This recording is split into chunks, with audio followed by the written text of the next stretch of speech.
여러분 안녕하십니까? 여수 MBC 뉴스데스크입니다. 제3지대 세력을 통합한 개혁신당이 총선 승리 의지를 거듭 드러내고 있습니다. 특히 광주 전남 지역 제2당을 목표로 지지율을 끌어올리겠다는 구상인데요. 정체성과 인적 구성 등에서 한계가 있다는 분석도 나옵니다. 문형철 기자입니다. 설 명절을 앞두고 전격 통합을 선언한 제3지대 세력. 4개 진영이 모인 개혁신당은 가장 선명한 대안정당으로 양당 독점 구도를 깨겠다고 강조했습니다. 이낙연 공동대표도 한 여론조사 결과를 언급하며 총선에서의 기대감을 내비쳤습니다. 개혁신당이 선거에 영향을 미칠 것이라는 응답도 39%로 나왔습니다. 희망과 사명감을 가지고 더욱 노력하겠습니다. 새로운 개혁신당의 출범으로 광주 전남의 선거 지형은 더욱 복잡해졌습니다. 이낙연 공동대표의 광주 출마 가능성이 제기되는 가운데 개혁신당은 현역 의원과 인재 영입 등을 통해 몸집 불리기에 속도를 낼 계획입니다. 더불어민주당의 일당 독점 체제에 의미 있는 균열을 가할 수 있다면은 전남에서 확고한 2당의 지위를 가지지 않겠느냐. 하지만 정치적 지향점과 지지 세력이 달랐던 집단이 모인 만큼 정체성이 분명하지 않고 일부 핵심 인사들을 제외하면 인적 경쟁력도 크게 부각되지 못하다는 시각은 여전합니다. 지금 기대해 볼 수 있는 건 민주당 현역 의원들의 향후 거취입니다. 하위 20%에 속한 의원들이 민주당을 나와 개혁신당에 합류할 경우 새 확장에 속도를 낼 수 있기 때문인데 이 역시 한계가 있다는 분석도 나옵니다. 통일성을 갖추기도 쉽지는 않아 보이고요. 신당에 합류를 해서 그분들이 얻을 수 있는 이득을 고려를 해보면 그 가능성도 그렇게 높지는 않은. 한편 민주당의 3차 공천심사 결과는 이르면 내일 발표될 것으로 보이지만 선거구 획정 문제가 마무리되지 않은 전남 지역이 포함될지는 미지수입니다. MBC 뉴스 문형철입니다. 한동훈 녹취록 오보 사건으로 기소된 신성식 법무연수원 연구위원에게 최고 수준의 징계인 해임 처분이 내려졌습니다. 법무부는 최근 징계위원회를 열고 녹취록 오보 사건을 빚은 신 연구위원을 해임하기로 결정했습니다. 신 연구위원은 서울중앙지검 3차장을 맡았던 지난 2020년 당시 한동훈 검사장과 이동재 전 채널A 기자의 대화 내용이라며 KBS 기자들에게 허위 사실을 알린 혐의로 재판에 넘겨졌습니다. 이에 대해 신성식 예비후보는 징계위원회의 해임 결정은 총선을 앞둔 윤석열 정부의 정치적 판단이자 민주주의와 법치주의를 부정하는 처사라며 행정소송을 통해 대응하겠다고 밝혔습니다. 순천 광양 곡성 구례갑에 출마한 국민의힘 김형석 예비후보가 한동훈 비대위원장에게 순천 단독 분구를 건의했습니다. 김 예비후보는 오늘 오전 한 위원장을 직접 만나 비정상적인 선거구 획정이 반복되지 않도록 순천 단독 분구를 관철시켜줄 것을 요구했습니다. 이에 대해 한 위원장은 선거구 획정위원회의 판단을 존중하는 것이 당의 기본 입장이라며 순천 단독 분구가 이루어질 수 있도록 당 차원에서 노력하겠다고 밝혔습니다. 전남 동북권은 대규모 산단과 제철소가 있어 공장을 만드는 플랜트 건설 산업에 종사하는 노동자들이 많습니다. 그런데 최근 정부가 플랜트 건설에 외국인 인력 도입을 추진하고 있어 지역에서 반대의 목소리가 커지고 있습니다. 최황지 기자입니다. 외국 인력 도입 논의를 즉각 중단하라. 전국 플랜트 건설 노동조합에 소속된 전남 동북권과 경남 서북권 노조원 100여 명이 여수에 모였습니다. 지난 17년 동안 플랜트 산업은 국가 보안시설로 외국인 채용은 불가능했습니다. 그런데 최근 정부와 건설업계 등이 인력난을 이유로 외국인 근로자 취업 제한 해제를 검토하자 플랜트 건설 노조가 크게 반발하고 나섰습니다.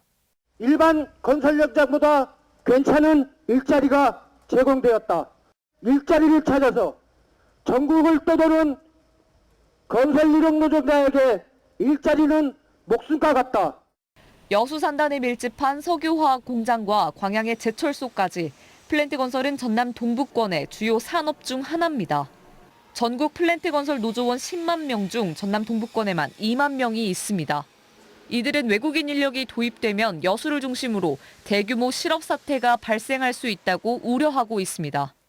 전도경도 지부에 속해 있고 여수의 취업을 한 5분의 1가량, 6분의 1가량 이렇게 취업을 하고 있어서 이 같은 노조 측의 반대 움직임에 플랜트 건설사 측은 외국인 인력 도입엔 신중한 입장이지만 현장 인력 부족과 작업자들의 고령화로 대책 마련은 시급하다고 보고 있습니다. 지금 사실 인원이 없다. 왜 없냐 하면 지금 현장은 여기에서 여러분들과 있고 스몰노조 인원들이 점점 노령화가 돼가고 있어. 하지만 노조 측은 부족한 인력 문제는 노사정이 참여한 인력 육성 실무 협의회를 통해 해결해야 한다는 입장이어서 당분간 외국인 인력 고용을 놓고 찬반 논란은 쉽게 가라앉지 않을 전망입니다. MBC 뉴스 최왕지입니다. 고흥군이 우주발사체 국가산업단지 조성 사업에 대한 예비 타당성 조사 면제를 추진합니다. 고흥군은 오늘 정부 비상경제장관회의에서 발표된 첨단 산업 클러스터 맞춤형 지원 방안과 관련해 우주발사체 산업 육성이 국가적으로 시급한 사업인 만큼 고흥 국가산단 조성 사업이 반드시 예비 타당성 조사 면제 대상이 돼야 한다고 밝혔습니다. 고흥군은 또 우주발사체 국가산업단지 예비 타당성 조사 면제를 위해서는 기업 수요 확보가 관건이라며 발사체 앵커 기업부터 소부장 기업을 대상으로 기업 유치에 총력을 다하겠다고 덧붙였습니다. 지어진 지 105년 된 광양읍내 남부 연습림 관사는 건축 당시 원형을 그대로 보존하고 있는 일본식 주택입니다. 광양시는 국가 등록문화재인 이 관사를 주변 문화유산과 함께 상시 개방해 문화관광자원으로 활용한다는 계획인데요. 최우식 기자의 보도입니다. 광양읍내 중심가에 있는 서울대학교 남부 연습림 관사. 1919년 일제강점기에 지어진 두 동의 건물은 지난 105년 동안 경성제대 연습림 직원 관사로 건축 당시의 원형 그대로입니다. 외벽은 키높이까지 벽돌로, 나머지 부분은 회벽과 목재 널판을 썼습니다.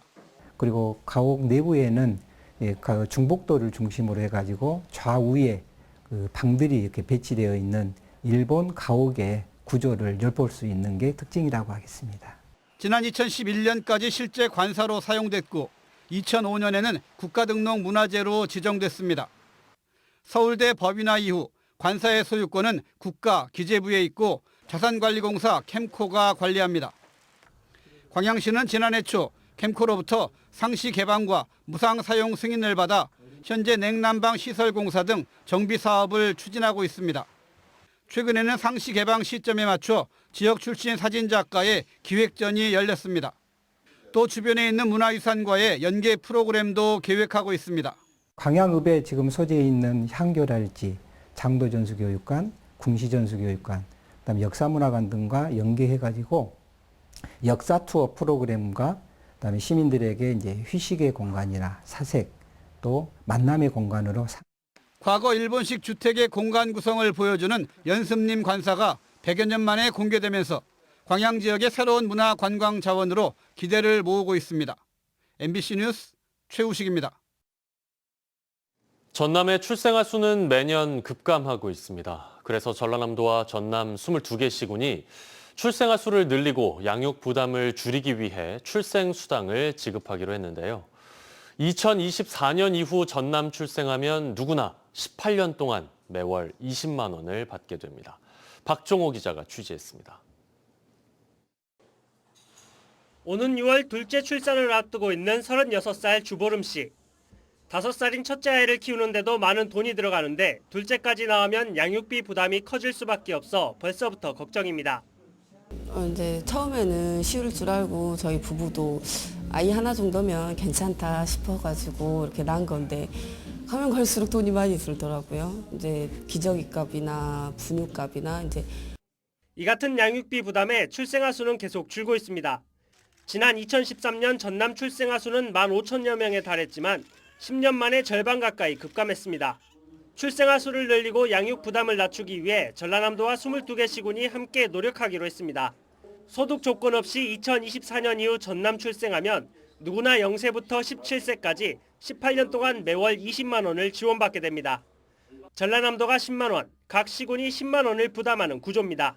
도 출생수당과 시군 출생수당을 동시에 받게 될 경우 18년간 한 명당 총 4,320만 원을 지원받게 됩니다.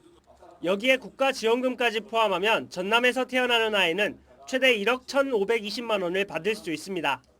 지금이 가장 중요한 골든타임이 아니겠느냐 이렇게 생각하고 전라남도 재정 상황이 굉장히 어렵습니다만은 다른 부분의 예산을 줄여서라도 이렇게 해야 되겠다 하는 생각을 하게 되었습니다. 전라남도는 사회보장제도 등 사전 행정 절차 진행과 예산 확보를 통해 이르면 오는 8월부터 이 제도를 시행할 계획입니다. MBC 뉴스 박종호입니다. 동료 교사를 성추행한 혐의로 40대 남교사가 검찰에 넘겨졌습니다. 고흥경찰서는 지난해 고흥의 한 고등학교에서 함께 근무하던 동료 교사 2명을 성추행한 혐의로 남교사를 기소 의견으로 검찰에 송치했습니다.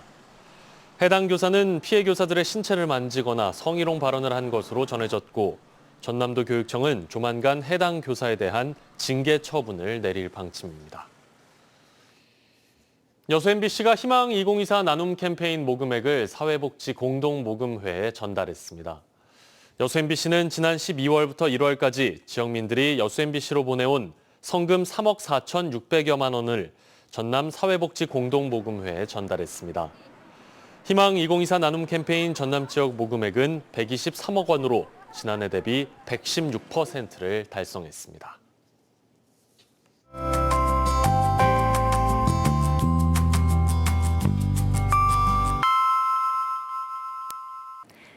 날씨와 생활정보 정리해드리는 생활포커스입니다. 지난해 전국 오피스텔 매매 거래량이 급격히 떨어진 반면 전남 지역은 증가했습니다. 부동산 플랫폼 직방 자료에 따르면 전남 지역 오피스텔 매매 지난해 거래량은 518건으로 그 전해에 비해 39%가 늘었고요. 이는 전국에서 가장 높은 상승률을 기록했습니다. 순천시가 여성 1인 가구에 이중 잠금 장치와 호신용 스프레이 등 6종류로 구성된 안심 홈세트를 지원합니다. 순천시에 거주하는 65세 미만 여성 1인 가구이면 누구나 순천시청 가족복지과를 통해 신청할 수 있습니다. 포스코 광양제철소가 실습형 안전교육장을 구축했습니다. 포스코는 컨트롤 밸브와 배관 등 실제 설비와 동일한 형태를 갖춘 교육 실습장을 준공하고 안전교육을 실시하고 있습니다. 마치 봄비 같은 비가 종일 오락가락 내렸습니다. 전남 지역의 비는 내일 오후까지 오다 그치다를 반복하며 이어지겠고요. 예상 강수량은 5에서 최고 20mm입니다. 비와 함께 내일도 날은 포근하겠습니다. 아침 기온은 8도로 출발해 한낮 기온 14도 보이겠는데요. 오늘보다 2, 3도가량 낮겠지만 평년보다는 5도 이상 높은 기온입니다. 기온은 점차 내림세를 보이며 금요일인 모레 아침 0도까지 뚝 떨어지겠습니다. 자세한 내일 지역별 기온 보겠습니다. 아침 기온은 여수와 광양 9도, 순천, 고흥 8도 예상됩니다. 한낮 기온은 여수가 12도, 순천, 광양 14도, 고흥 13도로 큰 추위는 없겠습니다. 해상에도 흐리고 가끔 비가 오는 가운데 바다의 물결은 남해 앞바다에서 0.5에서 2.5m, 먼 바다에서는 최고 4m로 높게 일겠습니다. 항해나 조업하는 선박은 주의하셔야겠습니다. 여수의 내일 만조 시각은 낮 12시 50분, 간조 시각은 오후 6시 59분입니다. 지금까지 생활포커스 송유라였습니다.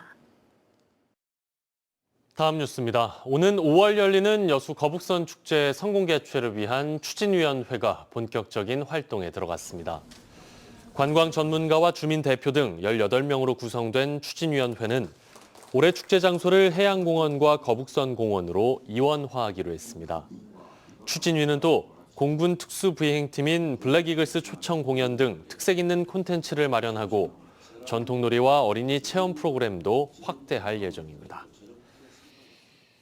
여수의 한 화장장에서 금리로 추정되는 물질이 무더기로 발견돼 경찰이 수사에 나섰습니다. 여수경찰서는 영락공원 화장장 창고에서 금리로 보이는 물질이 발견됐다는 신고를 접수하고 화장시설 관계자 등을 상대로 정확한 경위 등을 파악할 예정입니다. 여수시는 10년 전 시신에서 나온 금리를 빼돌린 사례가 있어 경찰에 수사를 의뢰했다고 설명했습니다. 순천시가 차별화된 정원 콘텐츠와 순천만의 다양한 생태 자원을 연계한 워케이션 센터를 오는 4월부터 운영합니다. 순천시는 정원 박람회 당시 인기 프로그램이었던 가든스테이 쉴랑게와 인근 에코촌을 연계해 다양한 숙박 공간과 함께 업무 몰입도에 따라 차별화된 사무 공간을 제공하는 워케이션 센터를 오는 4월부터 본격 운영하기로 하고 리모델링에 들어갔습니다. 시는 워케이션 참여 기업과 노동자 유치를 위해 특화 체험 프로그램을 준비하는 한편 수도권 기업과 정부, 공공기관을 대상으로 팸 투어를 실시하고 업무 협약 등을 통한 단체 이용자도 적극 유치해 나갈 계획입니다.